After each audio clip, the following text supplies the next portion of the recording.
now listening to Radio Merdog.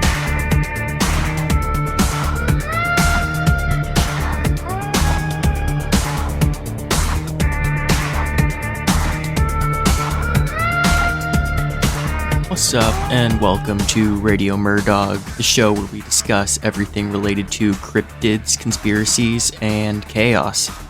I'm here to give you the lowdown on all kinds of craziness happening out there in the world, whether you want to believe it or not. There is a lot more to the world than what meets the eye, and if you broaden your horizons, you'll be surprised what is really out there, both in the sort of physical and metaphysical sense, in my opinion. And one of my favorite things is cryptids, and I've been studying cryptids as a pretty avid cryptozoologist for well over a decade now. And I've had the privilege to talk with lots of people all over the country about their personal experiences with these pretty awesome, sick creatures. And you might be wondering, what is a cryptid? And if you're wondering that, I'm glad you asked. Cryptozoology refers to the study of cryptids, which derives from the Greek word kryptos, which means hidden. So cryptozoology pretty much just refers to the study of quote-unquote hidden animals. So animals that aren't really fully recognized by science necessarily, but have generally a pretty well-documented history of sightings throughout history. And there are literally thousands of different cryptids out there in the world, in folklore, in legend, in myth, and I can guarantee that you know of at least a few, because it really includes everything from Bigfoot to the Mothman to really even like coelacanths and mountain gorillas were technically considered to be cryptids at one point. So it's a bit of a catch-22 when you're talking about them, because if a cryptid is proven beyond a shadow of a doubt to be 100% true and verified in the eyes of the scientific community, and is like fully living in this dimension with us, not in some extraterrestrial astral plane or anything wild like that, it's no longer technically a cryptid because it's not hidden anymore. But, you just call it a former cryptid or whatever. So this is where things like giant squids, mountain gorillas, and coelacanths fall into it. I mean, like, giant squids, the Kraken, they've been talked about for hundreds and thousands of years. I mean, they've been on ancient pirate maps forever, and they're kind of a representative of, like, man's ideas of the deep ocean and what lies in the great beyond, and just kind of, it's a pretty cool amalgamation of people's collective unconscious of creating this massive beast, which had never been fully videoed and proven to be its own species until it's either 2005 or 2006. It's pretty wild how recent of a discovery it was.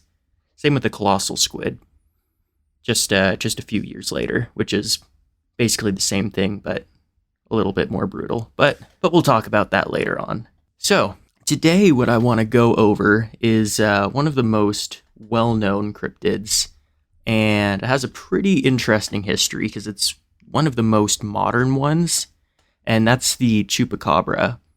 And so I really want to look at the origins of one of the most controversial cryptids nowadays, because there's a lot of weird stuff with it in different versions. So first off, start with the basics. The word Chupacabra translates directly to goat sucker in Spanish, which it was some like Spanish or Mexican radio host or TV guy who came up with the name because of the initial reports, which we'll get into in a sec. But it was kind of a joke name at first that he came up with, and it stuck for like 3 decades. So here we are still now dealing with the Chupa, the goat sucker. It's pretty awesome. Yeah, so the name, the earliest reports of the Chupacabra, basically there was livestock found dead with pretty questionable and suspicious wounds. And the other big factor is that they were allegedly drained of blood. So the farmers that found them were like, yo, bro, there's no blood. What is going on here? So, yeah, I mean, the first reports were only in 1995 in Canonovas, Puerto Rico, where this woman described seeing it. She basically said she saw an alien. It was like a bipedal, 4 to 5 foot tall, hunched over, alien-like creature with spikes on its back, giant black protruding spikes with big glowing red eyes. And it is interesting as well. There was a movie that came out the same year, earlier in 1995, called Species, and the alien creature in that film is pretty much exactly what she had described. So, kind of an interesting thing there. But once again, getting ahead of myself now. And here's the other weird thing with the Chupacabra, is that there's two kind of camps of thought when it comes to what it is and what the descriptions are of it. So there's the Puerto Rican version, which I just described, the smaller, spiny, bipedal critter with giant red eyes and a pretty overtly reptilian appearance. And this is what initially blew up the Chupacabra into popularity in the modern kind of collective consciousness, and is what most people think of when they think of the Puerto Rican goat sucker. But relatively recently, in the last 15-ish years, so like halfway through its legacy, there kind of cropped up this whole like southwestern United States version, which eyewitnesses report claim to be basically, it's like a hairless dog-like creature with generally like funky bluish gray skin and big fangs. And it's mainly been seen in Texas and northern Mexico, but has been seen all over the Southwest in Arizona, New Mexico, basically in desert climates. So this whole dilemma of having two pretty radically different versions of what's supposedly the same livestock sucking creature has caused a pretty big schism in the cryptid community and is the subject of lots of debate, so I want to look into that a little bit today. So, now we're back in Puerto Rico. It's March 1995. There's this big old massive series of attacks on livestock. So, all these farmers, well, it started with just 8 sheep discovered dead. Each of them with 3 distinct puncture wounds in the chest area, and once again, allegedly, completely drained of blood. And a few months later in August, so like, what was that, 5 months later, an eyewitness named Madeline Dolentino provided the first widely publicized description of the entity, which was the one I'd said before, the bipedal alien, big red eyes, big spikes, green skin, all of that goodness. And that's what blew up the bipedal reptilian idea. And over a pretty short time frame, I believe it was just a handful of months, there were reportedly 150 farm animals killed in a similar manner, with the puncture wounds and the lack of blood. And pretty quickly, all of the reportings of this series of events, they just went ham and spread globally. And soon enough, it was a total phenomenon, and people all over the world were, aware of this weird thing happening in Puerto Rico. And we're like, what the hell is this? What is really the Chupacabra? Is it just some rogue agents going out there just murdering livestock and draining their blood for some reason and just leaving them like just some weird serial killer? Or like, it was a weird time to be a cryptozoologist. So fast forward a couple of years, in the early 2000s, a whole new wave of reports came out, and these were supposed Chupacabra sightings in the American Southwest, mainly Texas, like I had said before. And it was the same reports that were happening, livestock being drained of blood and left lifeless, and sightings began to crop up of not a bipedal alien creature, but a canid-like creature, so like a coyote without hair and large fangs, roaming the desert countryside. So, over the past few decades, and you can look it up, there have been dozens of videos claiming to show this Chupacabra. But if you watch them, usually you'll see it in the comments, but if you look up what a coyote or wild dog looks like with suffering from mange, it's it's pretty dead on to what are shown in these videos of supposed chupacabras. So I'm not trying to totally discredit that it's some other creature, but, you know, it's it's pretty interesting to look at if you look at critters with mange. Because what mange does is it causes them to look super disheveled and not like how they would look normally. I mean, their fur comes off, they get all, you know, they can barely eat, so they get all shriveled and wilted, and it's a horrible thing for an animal to go through.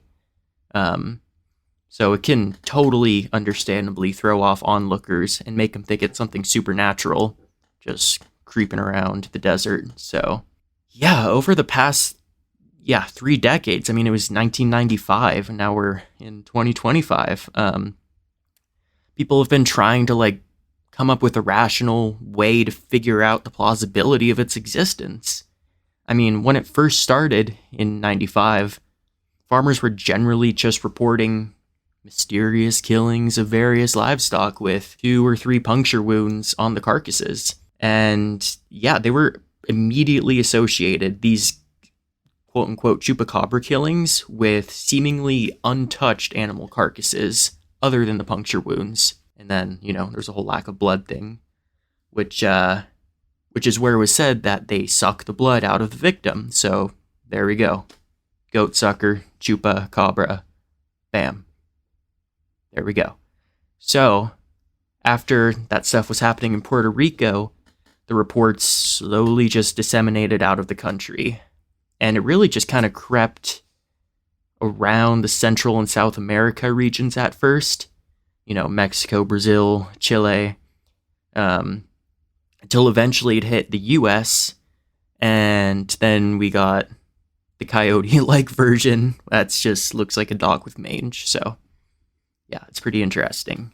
But there's a lot of weird components to it all. So the main thing that stood out to me when I've been researching this is that the areas that receive these chupacabra killings, they tend to experience really frequent and extreme dry seasons.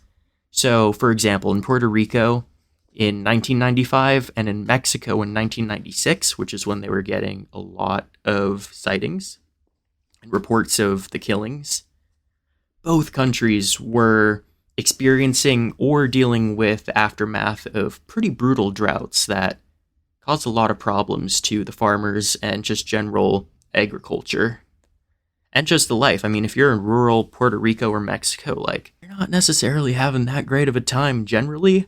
Then you got a dry season and it's no good. That's a rough place to be. I mean, I've lived in Mexico for a couple of months and traveled all over there, and I've never been to Puerto Rico, but even nowadays, 5-10 years ago when I've been in Mexico, it's they're still living pretty rurally out there, and it was definitely more so the case in 1995, or 96 in this case for Mexico. So these investigations that ended up being carried out in the two countries at that time, they noted the certain dramatic flair in the violence of the killings. And those pretty brutal environmental conditions, they could potentially provide an explanation for the killings. So, wild predators losing their usual prey to the drought. So, say there's Mexican wolves down there, and the wolves generally eat the deer, and then the deer don't have the agriculture to munch on. Deer are gonna die. So, what do the wolves go to? They go to those nice, juicy sheep the farmers have and munch them down. So, that's a possible explanation. And that same theory can be applied to a bunch of the other chupacabra attacks, that the dry weather had made a more competitive environment for the native predators. And, that's the case in all of the regions that were experiencing chupacabra attacks. So, that same theory also... that idea can explain the increased violence in the killings, because, when animals get hungry and desperate, and they know that if they don't find a meal, they're gonna die, they'll be driven to hunt in pretty brutal ways, and even move closer to civilization and be around people when they otherwise might not, because they know that they could be hunted by people, but if they're starving, they don't care. So they basically just get forced to hunt people's livestock. And yeah, not just the amount, but the viciousness of it all. There's no doubt that was increased during these dry seasons. I was reading this one piece of literature regarding the Chupacabra called Tracking the Chupacabra, The Vampire Bests in Fact, Fiction, and Folklore by Benjamin Radford, and I highly recommend it. It's a fantastic book. And he really went over 10 significant reports of Chupacabra attacks, 7 of which had the carcass recovered and examined by medical professionals. And these autopsies concluded each time that the causes of death were various animal attacks. And they were able to find that out through looking at the animal DNA found on the bodies. And he goes more in depth into it all in the book. But basically, he was just explaining that it's not unusual for an animal carcass to be left uneaten, while only displaying the puncture wounds or minimal signs of attack. So, dead animals, DNA of predators was found on them, do with that info what you will. Probably the biggest discrediting factor for the Chupacabra's existence is how inconsistent the descriptions of the creature are, because depending on the sighting, it's been described as everything from literally just from having thick skin or fur or a giant tail or no tail to looking like a bat or a dog or having wings or looking like an alien, like that first report. And I mean, it's just a pretty discrediting feature when, there's these same killings, these same problems going on, dead animal, puncture wounds, drained of blood. But then when people supposedly see it, it looks different every time. It makes you think a little bit. So there's this is a pretty unfortunately common thing with cryptids, is that this is the phenomenon where people who they've heard of this in whatever cryptid you can substitute it in this case obviously the newly popular Chupacabra, they had the name fresh in their mind. They probably watched a news report on that, one of these pretty outlandish reports, and, they happen to see a strange looking animal, whether it's a dog with mange or something else, who knows? I was reading these comments online, and they were talking about how in the 90s, there had recently been a bunch of Mexican porcupines introduced into Puerto Rico, which I'd never heard of these before. You can look up Mexican porcupines. Sounds like they're pretty small, but they had been introduced to that area where these attacks were happening, and they have the capability to walk on their hind legs, and they have large red, hairless, almond-shaped patches around their eyes, which, you could easily mistake that as giant red alien eyes. And they have these big iridescent, yellowish green quills, which could easily look like spikes on, the back of an alien.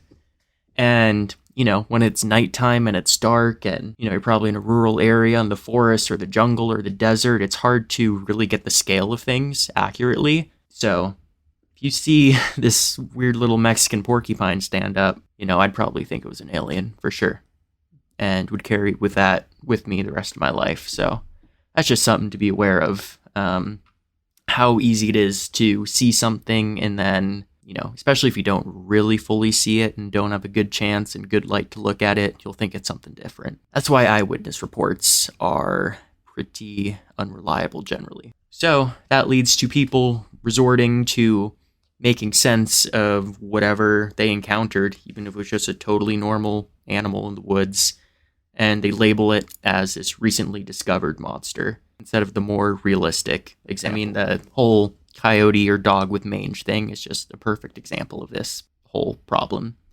So now we're here at this point in the year of our Lord 2025, and the main scientific counterpoints for the Chupacabra's existence are that it's simply mange-afflicted coyotes or dogs who, during dry seasons, will, potentially attack prey. The prey they would normally hunt it isn't around, so they go for livestock. And, a lot of these canids, they have pretty substantial front teeth, fangs, and it can lead to these circular puncture marks. And just generally, this whole phenomenon of the Chupacabra could just be misunderstood predation, because circular puncture marks can easily appear when scavengers begin feeding after an animal dies. And then you're like, all right, that can kind of explain that, cool. But then you get to the whole missing blood thing, which is insane to think about. An animal having all of their blood sucked, it doesn't seem reasonable. So there is pretty simple counterpoint to that, which is that when an animal dies, depending on how it was killed, the blood will just pool up internally, and it seems like there's no blood from the outside, literally just pooling up internally, and it's there, the blood's there, but it just doesn't seem as visible from the outside. So that also is another potential explanation for that. It's unfortunately, I like to dwell in the mystical generally. I like to think as outlandish as possible and have fun with entertaining ideas, but it really does just seem like chupacabras are, at least in the way they've been described, probably not on this planet with us. I will say, for kind of two fringe reports that I've heard. One was this comment, and it was just this comment on Reddit. You can probably find it. It was this guy talking about reports in Puerto Rico. Mind you, it was in 1948, and they were of basically, he was talking about a UFO crash, and then this creature came out, basically the same description as the initial Chupacabra, green, alien, spiked, bipedal, big red eye thing, and it kind of terrorized the countryside for a bit. So that was pretty interesting. I wasn't able to find any other information to back that, but it was cool to read. And then at one point, way back when I was younger, I was doing a thing on a military base down in the New Mexico area. And I was literally 7 or 8 years old, but was already very into cryptids at that point. And I don't remember what made it come up, but I was talking with these officers who were on base, and they were telling me about cryptids. And we were talking about the Chupacabra, and they were telling me how it definitely exists. And they think it has to do with there being so much nuclear waste and testing done with that in conjunction with all of the UFO stuff. So think Roswell and all that. And they were saying it's kind of a conjunction of that and this new creature kind of came about, and it's, kind of alluding to it being a government experiment or something the government captured from a UFO and then perhaps tested on, perhaps it escaped, perhaps they released it as a test. I don't know. They also, mind you, these guys could have just been messing with me. That's very possible. But they were legit guys. They had been doing this for 30, 40 plus years. And mind you, who knows? Because, they were exposed to a lot of nuclear radiation over the years. So who knows we know what that does to the mind and the body. And it's not necessarily good. So I'm sure that can lead to some crazy theories. But point being, that really kind of got me into the whole Chupacabra thing at an early age. So I just thought I'd bring that up. So yeah, now we're back here in the present.